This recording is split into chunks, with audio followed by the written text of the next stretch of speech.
عندك ما تحكي براحتك في التطيب تربحي 500 دينار ما عندك شو. والله الحق تفرجت فيه الفيديو هيك. طب نعدي روح على شرط تكون عامله ابوني. اي عامله والله عامله ابوني وتشوف فيه. شيف اظن مزوز من المتسابقين اللي بشي يطيب احسن بلا مقارونه هو اللي بشي يربح 500 دينار.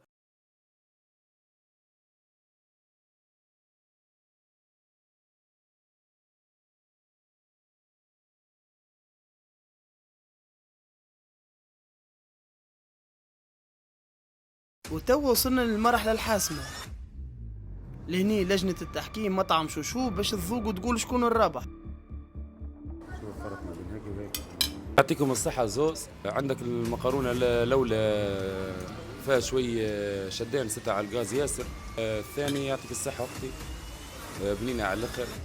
اختي معنا كرام ال 500 ومرحبا بيك أختي. كرام ربحتي ال 500 دينار هذه من عند شوشو. هيب يعطيك الصحة ربحتي بوندا شاب قيمتي 100 دينار من عند شوشو. مش مني قلت لك من الغاز.